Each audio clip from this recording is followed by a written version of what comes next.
5 American warplanes destroyed on the ground in Saudi Arabia. Iran just sent a message, and it wasn't written in words. This is not a drill. This is not a warning. This is an active, escalating war. And right now, the Middle East is sitting on a powder keg with a lit fuse. What began as a calculated U.S. airstrike on Iran's most valuable piece of real estate has now spiraled into missile attacks on American military bases, threats against Gulf oil infrastructure, and a U.S. president telling the world everything is fine. It is not fine.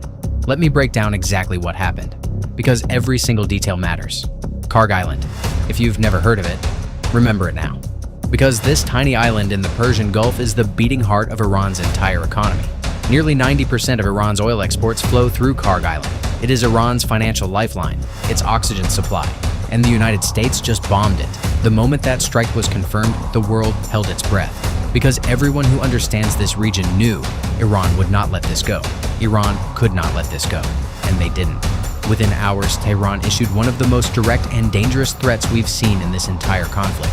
They didn't just threaten to retaliate, they threatened to hunt down and destroy every single US-linked oil target across the entire West Asian region. Every single one. Think about what that means. Saudi Arabia, the UAE, Kuwait, Qatar, some of the most critical oil infrastructure on the planet.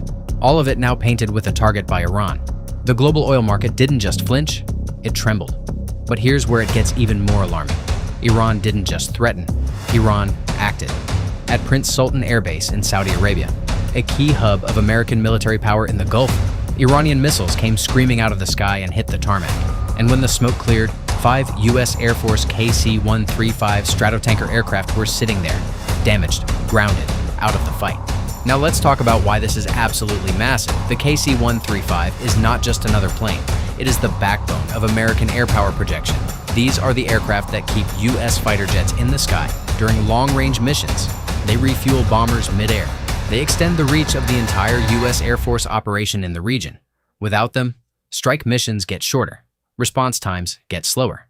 The entire air campaign takes a hit, and Iran knew exactly what they were targeting. What makes this even more devastating? Just 24 hours before this attack, another KC-135 was claimed to have been shot down by Iranian-aligned Iraqi forces. That means in less than 48 hours, the US has lost or had damaged 6 of these irreplaceable aircraft. 6. That is not a coincidence. That is a coordinated, calculated strategy, and it is working. Iran is not fighting blindly. Iran is fighting smart. Meanwhile, on the other side of the world, Donald Trump stood before the cameras, and he was anything but worried. He called the strikes on Iran devastating. He boasted about big wins. He promised the American people that once this conflict is over, oil prices will come crashing down. And in classic Trump fashion, he declared the US is ahead of schedule in the Iran war. His words, "It's going very well, very good control." But here's the brutal reality staring back at those words. While Trump was speaking, Iranian missiles were already in the air headed for a Saudi airbase. While he was praising the military, 5 American refueling aircraft were being blown apart on the ground. While he was talking about control, Iran was demonstrating loudly and clearly that it still has the power to reach deep inside US allied territory and hit critical targets. That is not the picture of a war that's going very well. That is the picture of a war that is dangerously, unpredictably, rapidly escalating. Here's where we stand right now. Iran has been bombed. Iran has struck back. US aircraft are damaged. Oil infrastructure across the Gulf is under threat, and the Strait of Hormuz, the narrow waterway through which 20% of the world's oil supply passes every single day, is now being openly discussed as a potential flashpoint. If Iran moves to block or disrupt the Strait of Hormuz, this stops being a regional conflict. This becomes a global crisis.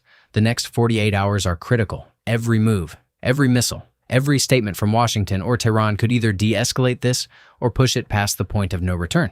We will be watching. We will be reporting. And you need to be here when it happens. Subscribe. Hit the bell. Because this story is far from over.